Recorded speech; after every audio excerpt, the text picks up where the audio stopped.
గ్రంథాలయ భవన పునర్నిర్మాణానికి మంత్రి కొల్లు రవీంద్ర ఎమ్మెల్యే వర్లకుమార్ రాజా శంకుస్థాపన చేశారు.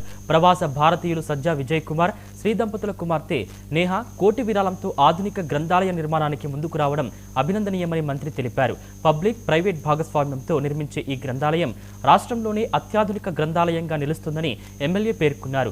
నూతన సాంకేతిక హంగులతో నిర్మాణం చేపట్టి 9 నెలల్లో ప్రజలకు అందుబాటులోకి తీసుకురానున్నట్లు వెల్లడించారు. గ్రామాభివృద్ధికి ఉన్నత స్థానాల్లో ఉన్నవారు ముందుకు రావాలని నాయకులు పిలుపునిచ్చారు. సహకారాలు అందించినటువంటి సజ్జా విజయ్ కుమార్ గారు స్థలంలో గతంలో ఇది ఇక్కడ గద్దె లింగేష్ చౌదరి గారు దయానంద గ్రంథాలయ భవనం ఇది పునర్నిర్మాణం చేయడానికి ముందుకు వచ్చారు. మనస్ఫూర్తిగా అభినందిస్తా ఉన్నాం. ఒకసారి గట్టిగా వారికి నా హృదయపూర్వక శుభాకాంక్షలు, ధన్యవాదాలు తెలియజేస్తాను. మరి సభాధ్యక్షులు గౌరవనీయులు స్థానిక శాసనసభ్యులు వర్లకుమార్ రాజా గారు, అలాగే కాలాన్ని మనకి తెలుసుకోవాలంటే చరిత్ర చెప్పేది గ్రంథాలయాలు. ఈ గ్రంథాలయాల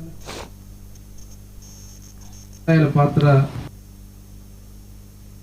మరి మారినటువంటి సంస్కృతిలో చాలా కీలకమైనటువంటి పాత్ర ఉంది. ఒకప్పుడు కృష్ణా జిల్లా అంతా కూడా మేధావులతో ఉంది.